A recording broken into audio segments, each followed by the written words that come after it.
Good evening and welcome to our live webinar this Tuesday evening.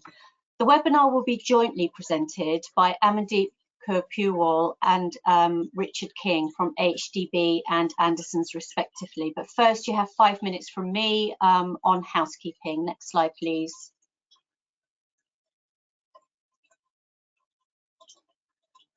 We'll just wait for the next slide. Okay, while that slide comes up, I'll just take you through the agenda. So, there's the first slide, thank you. That's me from AHDB. Next slide, please. For the question and answer session, so first of all, throughout the presentations, all attendees will be muted. The event timings I will go through with you in a minute when the agenda pops up. The webinar is going to be recorded and it's available after the event. So if you have friends and colleagues who can't attend the live session, then it will be available to listen back to afterwards. At the end of the webinar, there will be a survey, a brief survey. It would really be helpful if you could participate, and your feedback is incredibly important to us. So if you could take 5 minutes to fill in the survey at the end of the webinar, we'd be very grateful. Next slide, please. Okay, so how to ask a question. We're going to keep the question session for the end of both presentations so that both panelists can address all questions. The first thing, if you look at the sort of icon bar, slightly should be to the right of your screen, there should be an orange arrow there. So the first thing you need to do is click on the orange arrow. Then a drop-down menu will appear. You click on the white arrow where it says questions, type your question in and hit send.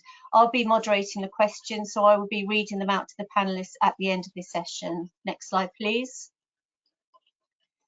So we'll have 20 minutes from Amandeep, followed by 20 minutes from Richard, and then we should have 15 minutes, 15 to 20 minutes at the end, and we aim to close by 8 o'clock this evening.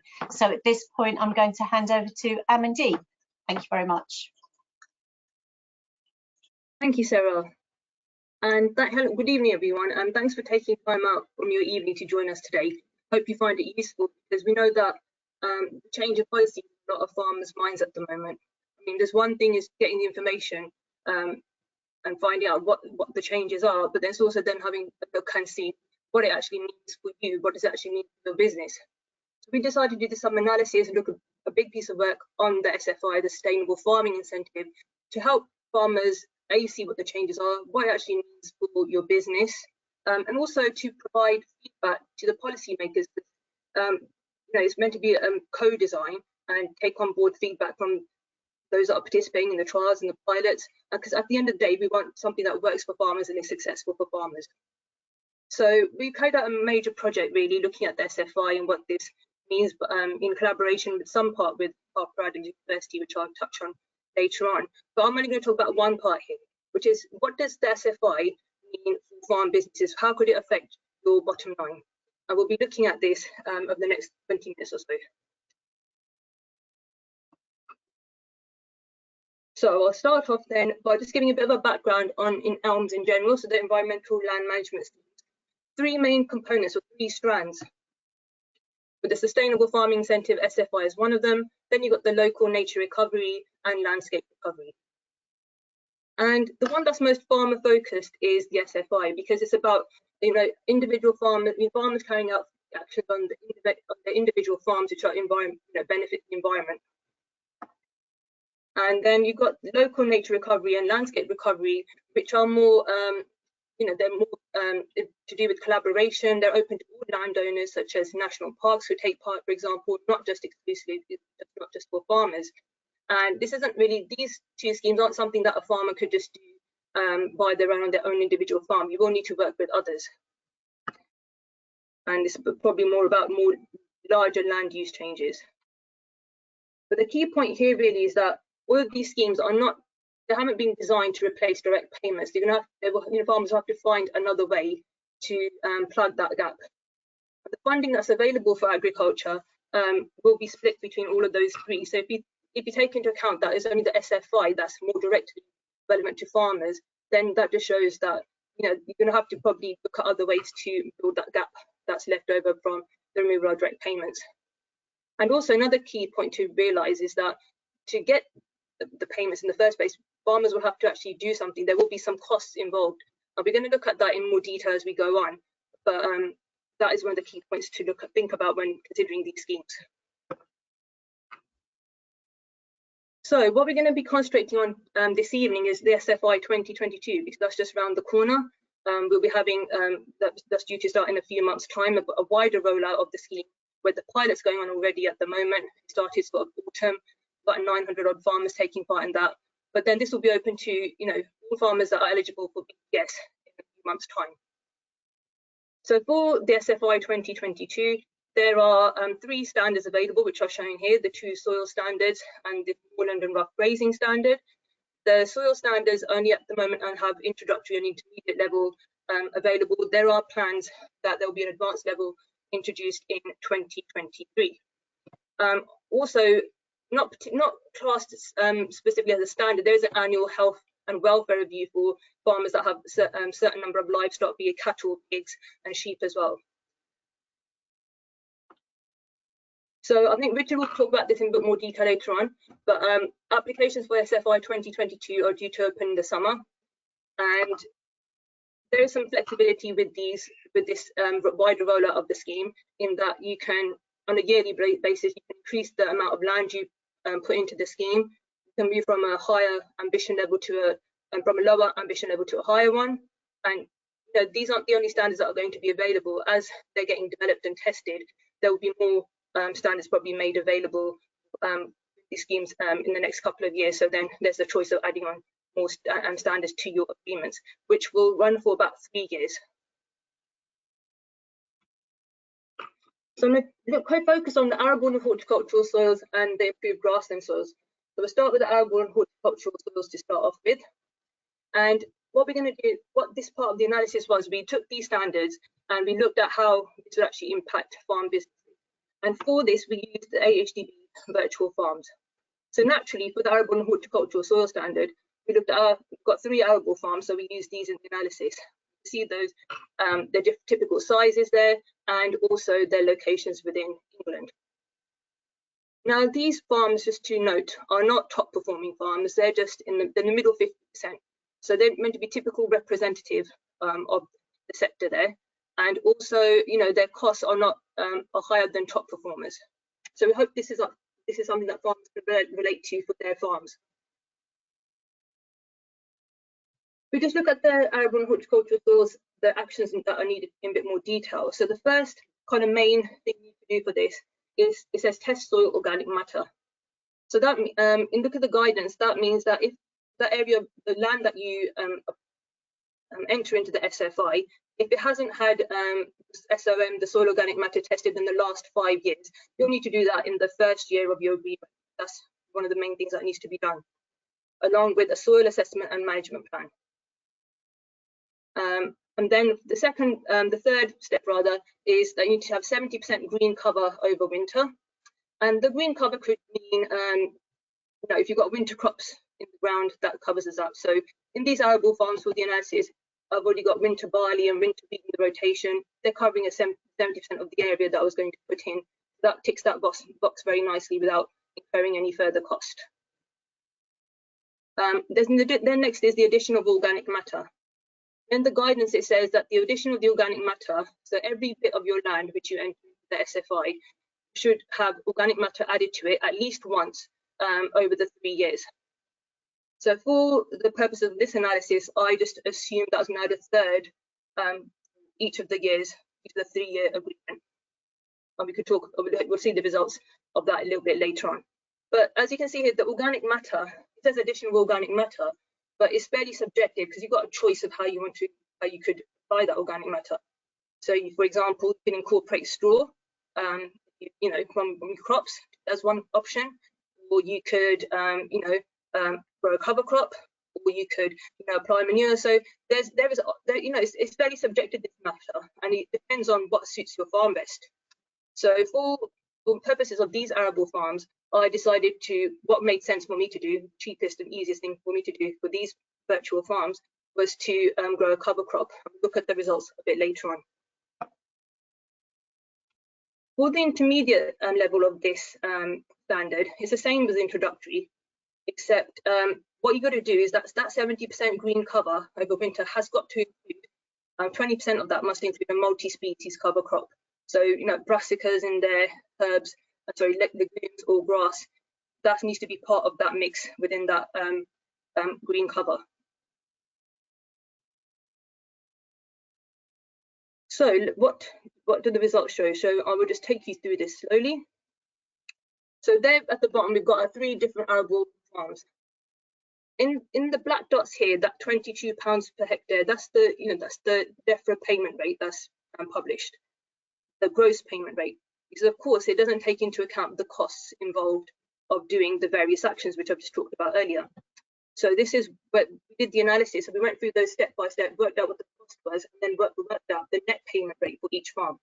So for example, the gap between that, you know, the 22 and the 10, which is £12 per hectare, that's the cost it's going to involve to actually do the action in year 1, £14 per hectare, for example, in year 2 and year 3. We did it for over the 3 years because, of course, when you look at those actions, there's some that are going to be one-off costs, such as, you know, testing for soil organic matter. You've only got to do that in year 1, or just once within 5 years.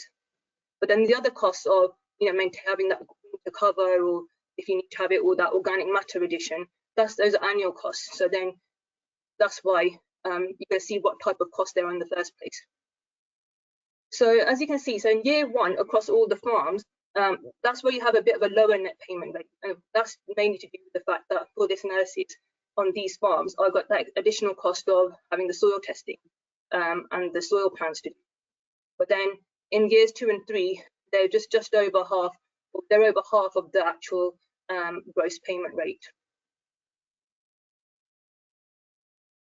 And if we look at the intermediate level, then the payment rate is £40 per hectare. Then you can see again you've got a bit of a dip in year 1 again because of those, you know, soil tests and soil assessment, cost out for that. And then it's just under half in terms of your net payment, and that's because of that multi-species cover proportion that you've got to factor in there. That's why those payment rates are a bit lower there for the intermediate level. But again, it just shows that, you know, the payment rates are published, but there's a cost of doing them. So it depends on how much are you actually going to get in terms of what the payment rate is and when you factor the cost in. But then going one step further, then those are the net payment rates. But how does it affect your overall farm business's bottom line? How does it stack up against all the other things you've got going on your farm? And I'll take you through this slowly. So I've just chosen one of the farms here just to give it as an example. So we've taken that 455 hectare arable farm, and the blue bars there just shows you the net profit. So that's the total revenue minus the total costs of this particular farm before SFI. So all we've got here is just the effect of direct payments being reduced over those 3 years of the scheme. If we then look at what happens in net profit, if, for example, this farm takes part in the SFI at an introductory level for the Arable and Horticultural Soil Standard, then you see a minor increase of between just over 1% or just under 1% for between years 1, 2, and 3.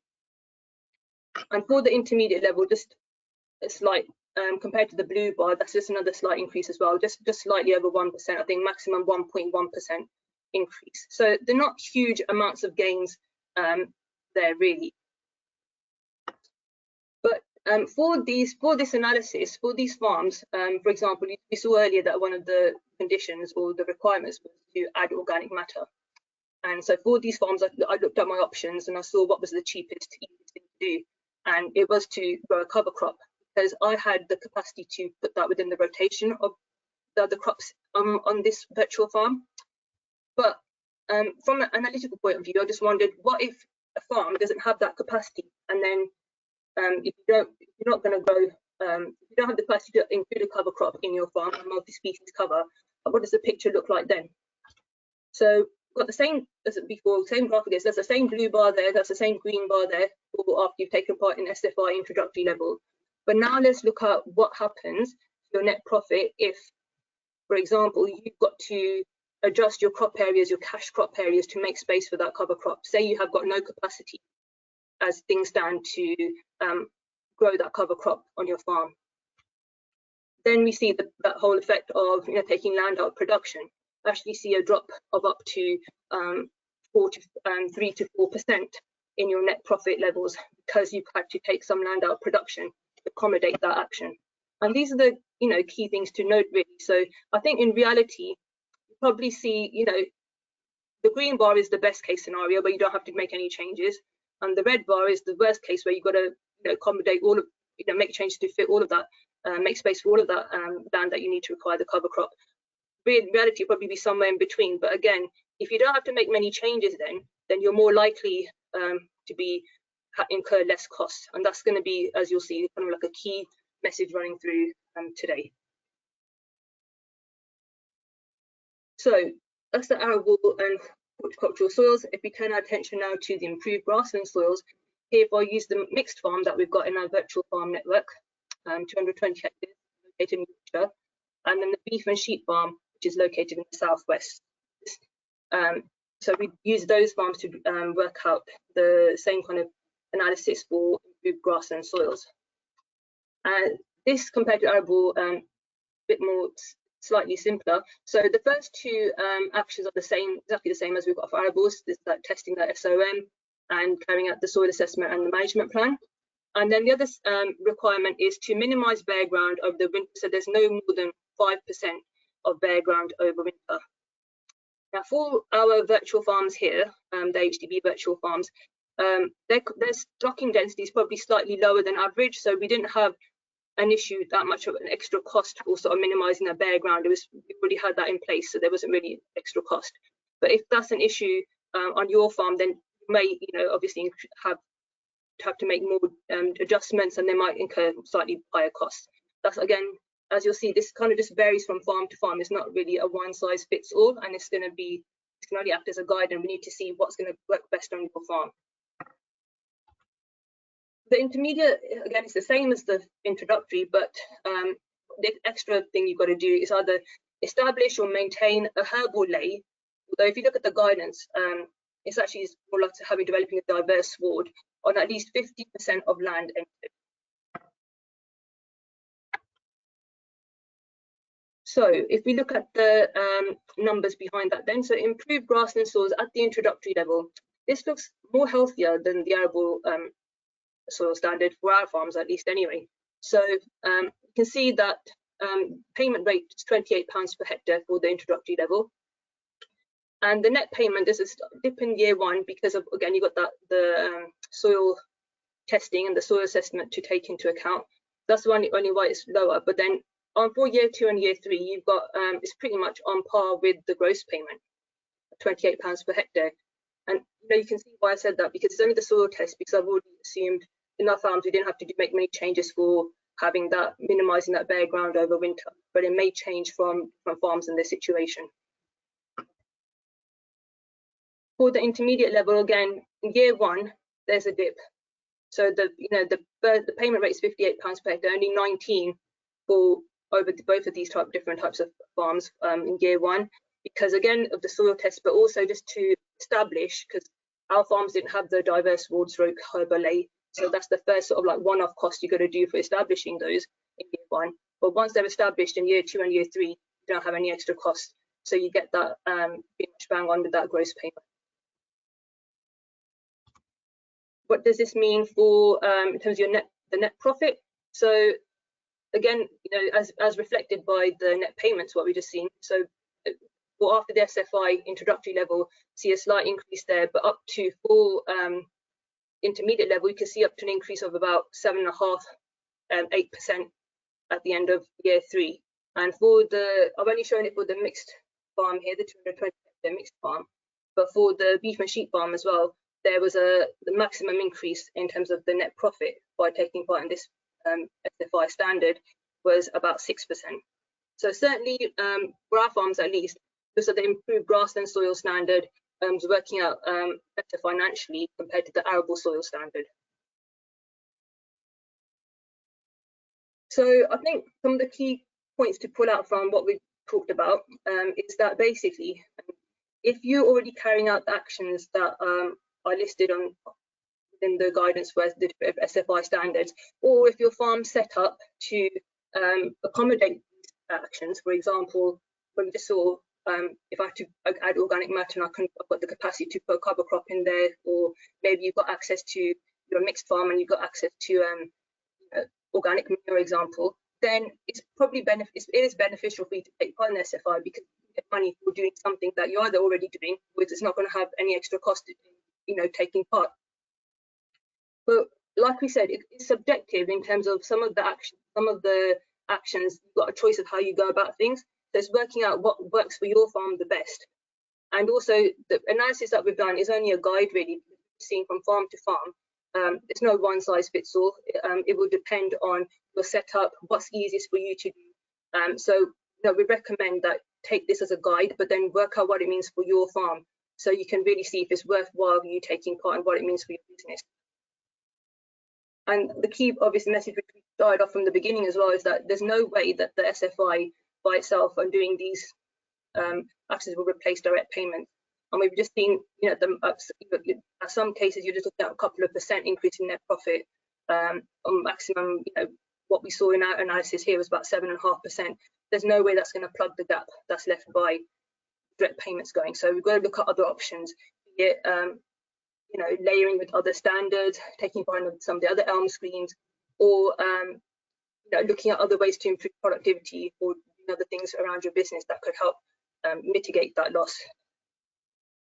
So those are the key messages for farmers. But I also said at the beginning that another purpose of this analysis was to provide feedback to policymakers so that these schemes actually work for farmers and deliver what they're meant to.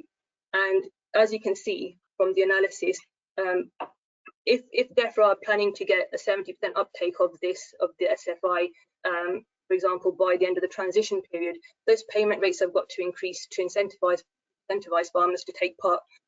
At most, they're only increasing net profit margins, for example, by a couple of %. Okay, or maybe 4 or 5%. Is it really going to be worth the hassle for farmers to take part to do that? And also, if it's only going to be beneficial if farmers are only doing what you're already doing anyway, how is that going to reach environmental targets, because everyone's just carrying on doing the same thing?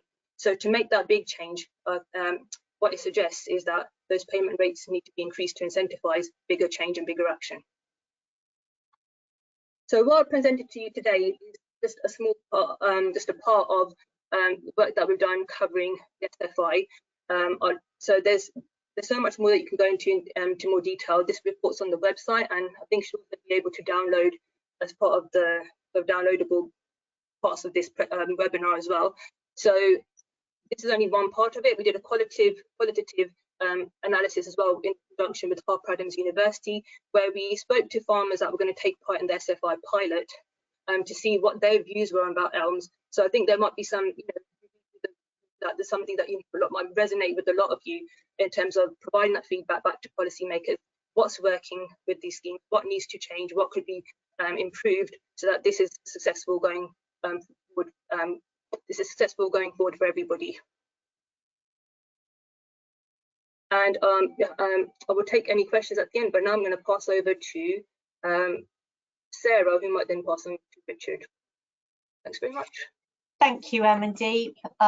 We've already got questions coming in, so keep them coming in. As I said at the beginning, we're going to keep those to the end, but please do feel free to type your questions in now, and we'll answer them at the end of the presentation. So now I'm going to pass over to Richard. Thank you very much. Thank you, Sarah, and thank you, Amandeep, as well. Sorry, I've just lost the ability to control the screen, so bear with me a second. Yeah, hopefully, there we go. Hopefully you can now see the screen. So what I'm going to talk about is what it might mean for those of you that are considering going into the SFI based on the analysis that the AHDB have presented and what you might be thinking about on your own farm. But just to start with, just a bit of background, really. Why is this important? There's a lot of other things going on in the world, prices, costs going all over the place. So support changes, they really the big thing that we thought they were going to be a few years ago. Just a little graphic to illustrate this. What this is showing is English farm business income, which is effectively profit from farms. Got 7 farm types across the bottom of the chart there, and what it's showing is the average profit in each of these sectors for an average business in that area. To start with, we bring up a 5-year average. These aren't quite calendar years, they sort of go from spring to spring. So 5-year averages for each of the farm types. You'll see some do rather better than others on that analysis. The grazing livestock, which is effectively beef and sheep, generally come in a bit lower than the others. But what we can then do is something slightly more interesting, is just look at the profit from various different profit centres, therefore break the returns from a farming business into various different areas. And the first is the actual business of farming, growing crops, rearing livestock. So the red columns are the profit from that activity for one particular year, which is actually 17-18. And then on top of that, you get the profit from the basic payment scheme. The green bit is profit from being existing agri-environmental schemes, so countryside stewardship, HLS, those kind of things. And then if you like the icing on the cake, the purple bit is any profit from being engaged in diversification activities. So if you look at that, particularly for grazing livestock, we can see that the profit columns go downwards, indicating that it's actually loss-making. The farming activity needs a bit of the BPS to bring it back into profitability, and even cereals isn't looking too great. That was just 1 year, and you may think, well, perhaps that was bad weather, poor prices, whatever it might be. But the graph gets complicated, but we'll bring up 3 more years and show which years we're referring to. So we can see that although the farming profitability bounces about a bit, the sort of trends are fairly kind of well established over a period of time. And we can just see the importance of the BPS to most of these farm types in delivering the level of profitability that we've had over the last few years.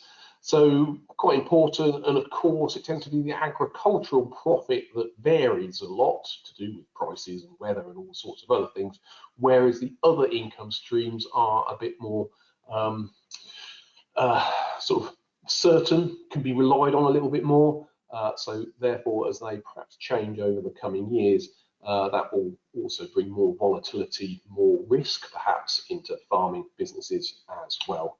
So final column, and just what the hectare sizes are. I've said this is the average profit for an average business in each of these sectors. You're just trying to sort of picture in your mind, well, what size of a business is this average that you're talking about? Those are the ones that have just come up on the screen here, to perhaps just to give a bit of context to the profits that we're talking about. So this is why the agricultural transition, end of BPS, introduction of SFI and ELMS more generally is quite important. So perhaps just worth maybe reiterating a couple of things that Amandeep has already said.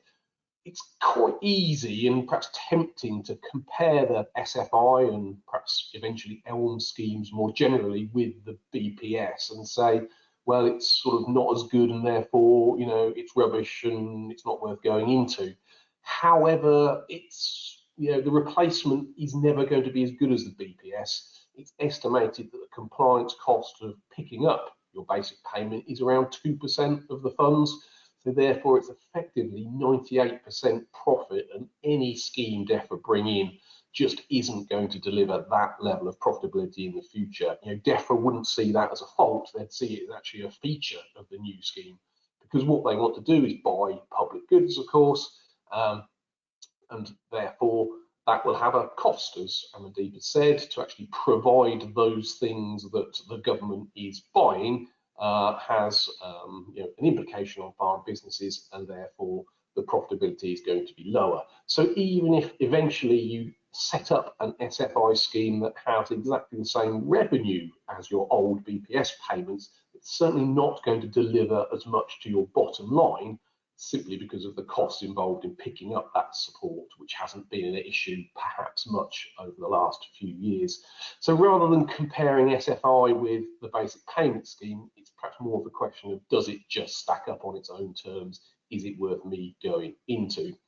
And you know, again, to reiterate what's already been said, that is going to be a specific decision on every single farm. It will be different, depends on the sort of layout of the farm, what features it's got, what enterprises you're doing, how you're doing those enterprises, and actually the goals and aspirations of the proprietors of that business as well. So much more like agri-environmental schemes, obviously, countryside stewardship, rather than the BPS, which sort of everybody went into as a matter of course. And it's really quite kind of vital to sort of look at it yourself. It's quite easy to, I know, read a few articles in the farming press or go down the pub and hear someone say that the SFI, they've looked at it and it's no good at all, no, not worth going in. But actually that might just be the case for them, and on your business it actually might be worth going for. Equally, someone might have gone into it and said it's the greatest thing ever, but you look at it on your business, it might not work. So it's really a case of just weighing it up on your farm. Probably best to see sort of environmental management as just another enterprise on the farm, and you sell it to whoever offers the best margin. And actually, if there isn't a margin there, it's not worthwhile doing. Don't do it. It's like everything. It's not worthwhile to grow a crop of wheat. You don't grow it. So equally with environmental management, it has to stack up in financial terms. SFI, of course, is a voluntary scheme. Nobody is forcing land managers, farmers to go into it, and therefore perhaps it needs to be made attractive enough to get people to sign up. DEFRA perhaps is the buyer of last resort, if you like, for environmental land management, but there are other markets out there. The biodiversity net gain market, water companies are also offering grants and schemes, carbon credits, these kind of things. So it's perhaps not the only game in town as well, and perhaps worth looking at these other options alongside what the SFI might bring. As has already been mentioned as well, it probably stacks up most in financial terms if it can fit in with what's already happening on the farm. As soon as you have to change stuff to fit in with the SFI, that usually involves cost. So the best profit comes through where you can fit the SFI in around what's already happening. So if you're doing spring cropping, for example, that fits in with the intermediate soils arable standard for overwintered cover crops. If you don't sell your straw, don't bale your straw, whatever, then that perhaps helps towards the organic matter requirement as well. So as soon as you're having to change a lot of stuff to meet the SFI requirements, that tends to make it less attractive. Possibly not in the soil standards, but later on, as more standards are added, then there may be opportunities in sort of repurposing perhaps less well-performing areas of the farm, those field corners, wet areas, shaded by woods, poor soils. Actually, if we're going back to it's another enterprise, then the enterprise of environmental management may be more profitable on those low-yielding parts of the farm than growing a crop, growing grass, whatever it might be. But that's perhaps for the next stage of SFI when we get more standards coming through. SFI is really about sort of marginal change to existing commercial farming businesses. So it's the other ones that Amandeep has introduced, local nature recovery, landscape recovery. That'll be the ones where it's really sort of whole scale field changes, farm changes in the land management. This scheme, SFI, is really meant to integrate with commercial farming and run alongside it. So kind of, how do you weigh up? Is it for you? What do you do? Probably the sort of easiest and quickest way is to do what we call a partial budget. It doesn't need to be, incredibly accurate. If you do some sort of rough calculations, you'll probably get 90% of the way there, be close enough to make an informed decision of whether the SFI works for you. And perhaps in some areas it's difficult to get precise costs if you're sort of trying to cost up the time to produce a management plan or get soil tests, for example, until you've done it, a time or two. Perhaps you will be estimating anyway. So kind of rough and ready is generally good enough around this. So you just balance positives versus negatives effectively. So the positives are the SFI income that you get for the particular standard and the particular level that you have gone for, plus any costs saved. But quite difficult to come up with an example of cost saved on the soil standard, but when we're talking about kind of herbal lay, for example, there might be some fertilizer savings that you no longer need to put on, so that would be an example of it. And then against that, you look at any sort of sales lost. Are you got a lower stocking rate? Have you taken areas out of production? Are they yielding less? These kind of things. If you change your cropping, you've got a spring crop rather than an autumn crop, so a lower output, these kind of things, plus any costs that you will incur in being in the scheme. And that's, you know, probably largely around green cover establishment, perhaps establishing the lays as we've spoken about, and also some of the management plans and soil sampling issues. So, you know, one against the other. If it comes down on a positive, then, you know, that's obviously good news, but it's probably going to have to come down with a reasonably, you know, strong positive message to make it worthwhile to go into the scheme, because, you know, if it just is worth a £5 or 50 quid or something, then it's probably not going to be worth the time and effort involved in applying for it. Applications, as we mentioned, open in June. There is no end date proposed, it's just rolling applications, but the sooner you get in, the sooner that you get some payment, and those payments are going to be quarterly in arrears, so slightly better cash flow than traditional schemes, if you like. What is perhaps one of the big unknowns is, what does the actual application system or process look like? What, you know, information is going to have to be given? Will it be slick? Will it be seamless? Will it work? I think we've all been bitten by government computer systems in the past, and the ease of application will perhaps drive a lot of the uptake. If it's difficult, it's a barrier that some people just aren't going to want to work particularly hard to get over. And remember, it's sort of perhaps not showing up in the cost, but there will be management time in simply putting the application together, filling the forms out, understanding the guidance, all of these kind of things, so that perhaps shouldn't be forgotten either.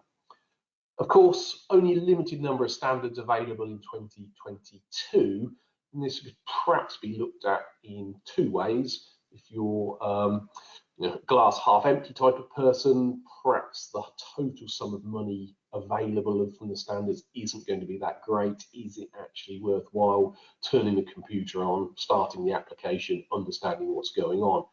Slightly more positive, perhaps you'll see it as a chance to get your foot in the door, understand what the system is, and be able to add things later as more standards come through to 2023 and beyond. And as been mentioned, it is possible to upgrade SFI agreements. So on a pretty much annual basis, as new standards come out, you can add those in and also move up levels if you're getting comfortable and feel that the scheme is working for you. So what you sign up for in the first year isn't necessarily what you'll end up with in year 3. Perhaps a kind of live issue for businesses is the sort of timing of the introduction of the new scheme whilst the BPS is being reduced. Quite significant reductions this year in the BPS, but limited opportunity to get the money back because the SFI isn't fully launched, and the other bits like local nature recovery aren't going to be there until 2024. So there does seem to be a bit of a funding gap, particularly if you're doing countryside stewardship. That would be the obvious short-term means to bridge it, but if you're already in that scheme, then that's actually not very easy. So, as we mentioned probably a couple of times now, the SFI isn't going to replace the BPS. You can't just swap one in for the other and get the same amount of money, or certainly the same amount of profit. So therefore, worth looking at other things within the business more widely, perhaps reducing cost base. What's the opportunity for that? Machinery, and very closely linked to that is labour. Sort of most powered machines need somebody sat on it, so the two go a bit hand in hand. Still opportunities for efficiencies and collaboration to drive those costs down. Land costs quite high, particularly in cropping farms, cereals, general cropping, And certainly we believe that over the course of the agriculture transition through to 2028, there will have to be an adjustment in rent levels. If you're taking out £200 plus per hectare of basic payment from the system, then that almost seems certain that there's going to have to be some adjustment in land costs somewhere. And just generally keeping a sharp focus on all items of spending. Does this generate a return for me? Is it worthwhile? Is there a cheaper, better way of doing this? Difficult to influence sale prices. We are selling into commodity markets and they are driven by global factors, as we've all seen over the last few months.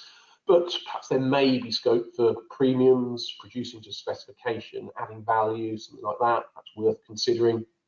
And of course, non-farming income, diversification already a well-trodden path, but not completely exhausted yet. There would still be opportunities. We would caution that diversification very seldom rescues a failing farming business. If the management is sort of struggling with the farming operation, bolting on another enterprise disconnected to farming doesn't necessarily help either element. So that just needs to be watched as well. And I've already said, land is a finite resource, much increased focus on multiple uses for land, particularly for environmental measures. Farmers have a, if you like, privileged position in being in control of that land, and the use of that land certainly can be monetized in a number of ways, not just SFI, not just farming, but other options as well over the future. And that may be useful for a number of businesses. So just our thoughts, quite a lot of change ahead in the next decade, but that will also open up opportunities for the best businesses as well as threats as well. So with that, I will pass back to Sarah. Thank you very much, Richard. I think that was an incredibly informative presentation. They're really taking farmers and business managers through to that informed decision-making space and really taking everyone through what you need to weigh up on your business. So it's not just listening to what your neighbour thinks about SFI, but really delve into it for your business. So now I'm going to open the floor to questions. As I've said, we've had a few in already.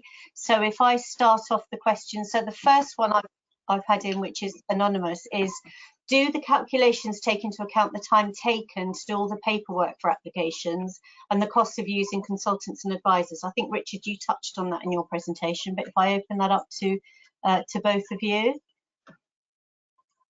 Okay, so all the actual analysis, the actual ones I've just presented, we didn't take into account, for example, if you're a farm that wouldn't be normally doing a soil testing farm, so take it and you need help from a consultant, that's been factored in as consultancy costs.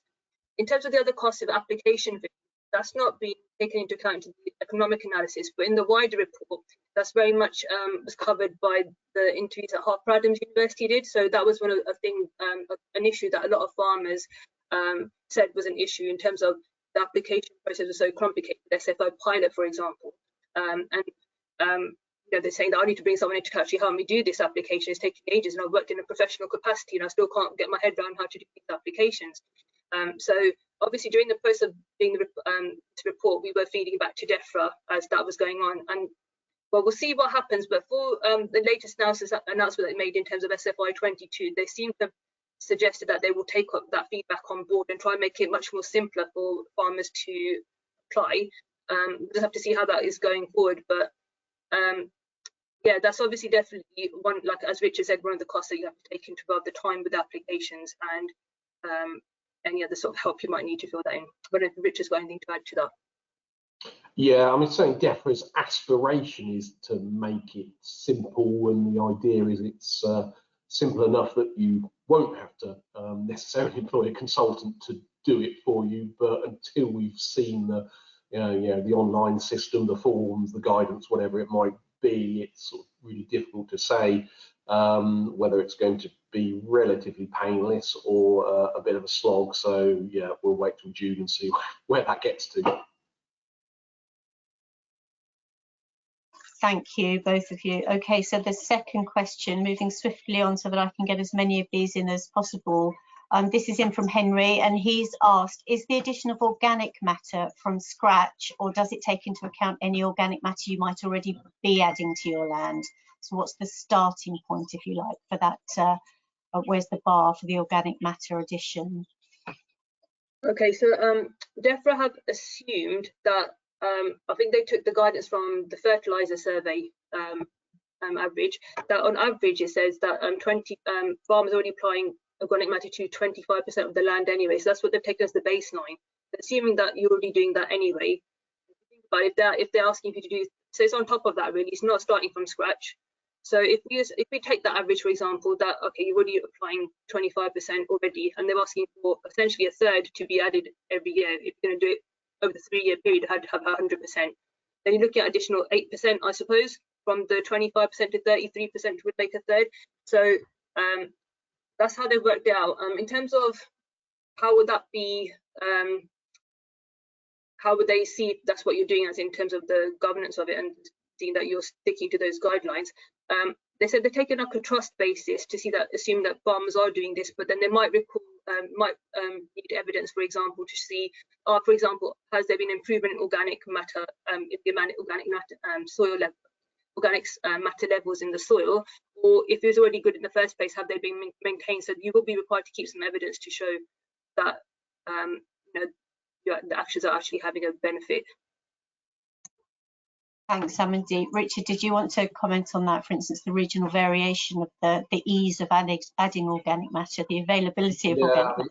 It's a very good point. The further west you go, the value of straw tends to rise, and therefore a lot of it is baled either for use on their own holding or for neighbours or people in the locality. So if you're taking straw off, one of the easy ways of meeting that organic matter requirement is effectively lost. So it comes back to the point that we've said, that as soon as you're having to do something that you weren't generally doing, then a cost is incurred and the SFI becomes less attractive. But if you have been incorporating straw for the last 10 years, that's fine. That meets the SFI requirements. You don't have to go beyond and above that. You are doing what the rules say. So again, different farms, different outcomes depending on what their practices are. Yeah, it just shows the variation from business to business, doesn't it? So yeah, I think a good question there. Another one come in, this is anonymous, and this says, have you considered what changes might be in different market conditions? Obviously very topical at the moment. High prices recently. How would things look in more average market conditions? So, because obviously you've been in a high price year in terms of the commodities when you did the research, so we did factor that in. There's a bit in the report which looks at that.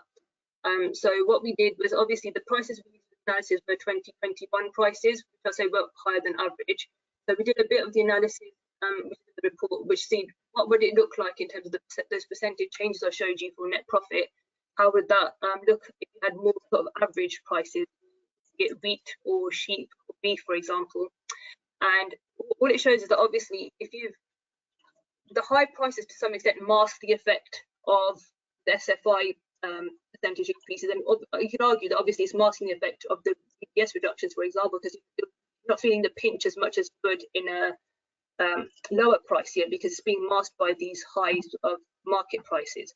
So what we saw was that when I did this analysis under sort of average price conditions, that percentage changes were larger, so the magnitude was higher, just because you're starting off from, if you've got a lower overall number of income coming into the farm, then any sort of change in absolute terms gets magnified on percentage terms, so you feel the difference a bit more, and that's what we saw, and which is what you would expect really.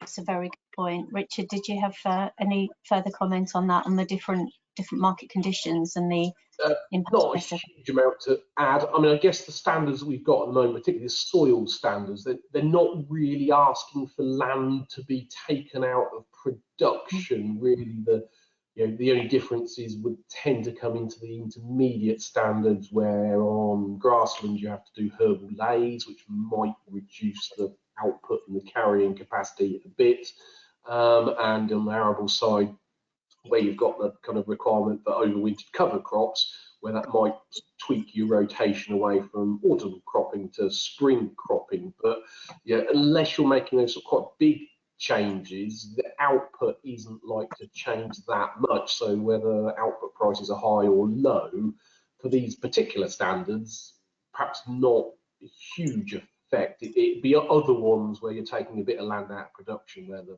prices are perhaps having more of an effect, I think. Just that opportunity cost, that good old economic concept. Absolutely.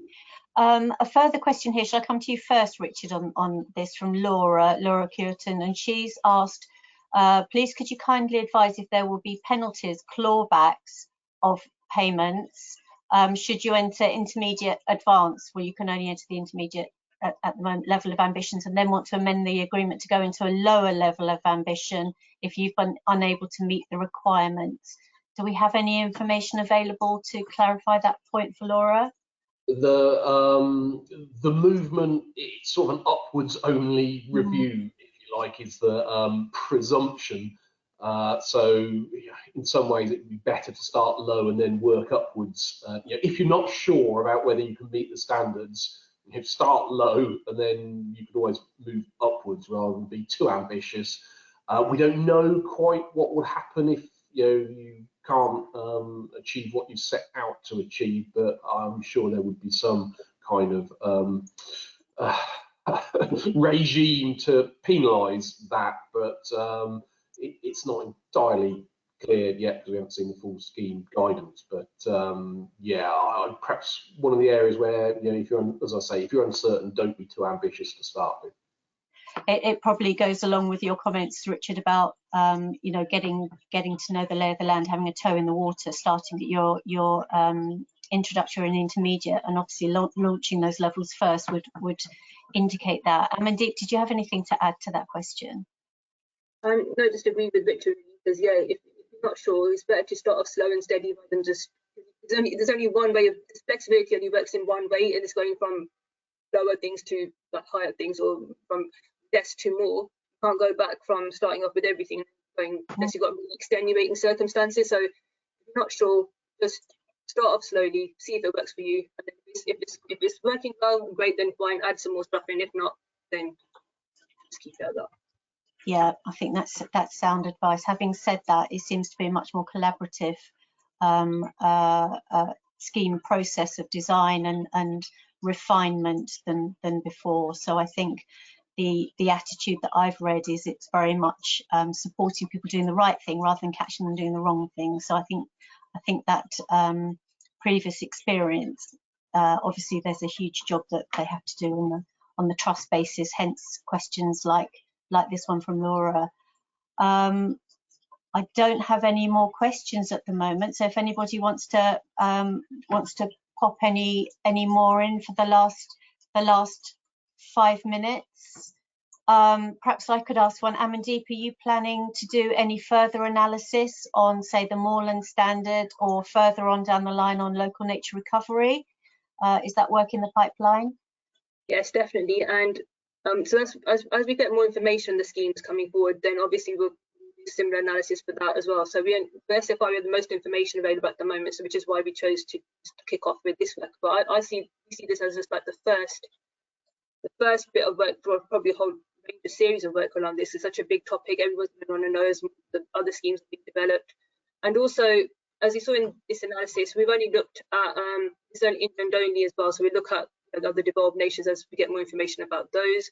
And we only covered the arable farms here and beef and sheep mixed farms. But if we need to extend it to dairy, for example, as we get that developed in the AHDB virtual farm network. So there's a lot more to do yet. It's only the starting, I'd say, for this analysis. Absolutely, Richard, and I know Andersons have done a huge amount of work in this area as well. So obviously you're available to provide advice and information for your customers as well in this area, aren't you? Like tailored advice that really sort of fits their business. Yes, I mean, it is more complicated than the BPS in terms of do I or don't I. BPS was a bit of a no-brainer to whether you go in, but this does take a little bit more of a considered view, and it won't be for some people, and they'll be better off not going into it. So it's sort of worthwhile knowing that before you take the plunge, really. Yeah, absolutely, absolutely. All about informed decision making. So finally, I just wanted to draw your attention, Amandeep mentioned them, but just below the question section, there are 2 handouts there where you'll have copies of the slides and also copies of the AHDB report. And please do take time just to fill in the 5-minute survey at the end to tell us what you think about the webinar and how we can improve things going forward. But meanwhile, I just want to thank my 2 panelists for very informative presentations this evening, and thank you, the audience, for attending, and we hope it's been helpful to you. Thank you very much and good night. Thank you. Good night.